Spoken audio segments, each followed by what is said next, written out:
But something that we heard from the province yesterday at a briefing from the provincial government, the impact of this rain and the storm and the flooding, certainly greater than was expected in the view of the province. And according to the acting premier, what we are seeing is a natural disaster. Those are his words. There is already criticism about how the province is handling the disaster so far. And let's bring you that angle with Lindsay Duncombe, who's live in Vancouver. Lindsay. Heather, you know, at the beginning of last weekend, Environment Canada put out a weather warning that said this atmospheric river would be headed to the province. And then by the time Sunday rolled around, several provincial social media accounts were talking about the emergency situation as it evolved. But according to critics of the province, the provincial opposition Greens, this is not enough. They saw other jurisdictions, including the state of Washington as well as Alberta, doing more. And they think the province dropped the ball here. Here's what the opposition said in the House yesterday. The Alberta government told people to stay home on the weekend in response to this incoming weather system. On Friday, Washington State issued flood warnings and distributed free sandbags in counties forecasted to be heavily impacted. They were proactive and they minimized loss.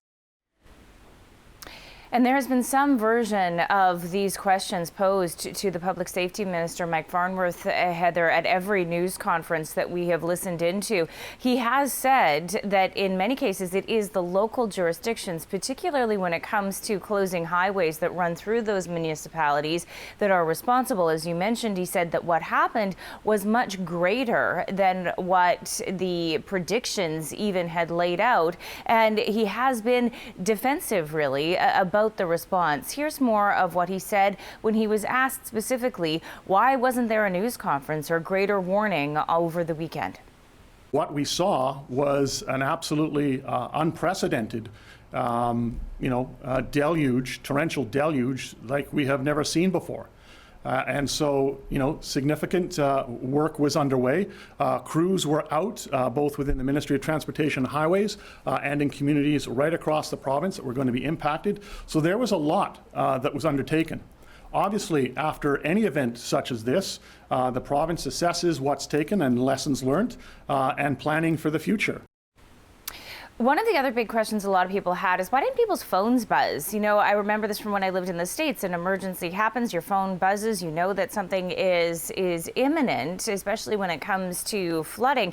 The province is in the process of developing its emergency alert system, and it wasn't used last night when we heard, as Michael was mentioning, that the mayor of Abbotsford was saying, get out now.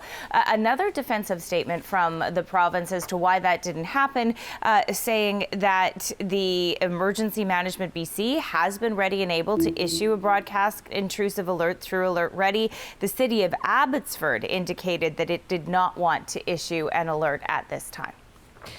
It's interesting. All of this is starting to play out and bubble, Lindsay, on the day when the national alert system is being tested around noon today locally. So we'll certainly have more on that, really underscoring what people were saying they would have liked to have heard something more substantive there. What else are we expecting from the province today? There is a special emergency cabinet meeting, as I understand it. Yeah, and one of the things they're going to be discussing, Heather, is should there be a provincial state of emergency declared? And, that debate and even resistance to it was something that characterized what happened in this province over the summer with the fires. It took a significant time before a provincial emergency was declared, which would allow for greater powers in moving money around to help.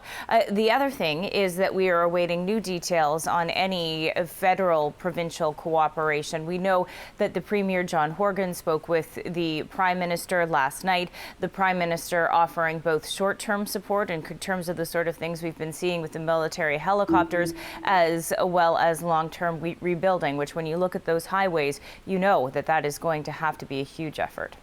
Lindsay, there's going to be a lot of coverage of that today, I would imagine. Thank you very much. Lindsay Duncombe with the political aspects to this from Vancouver.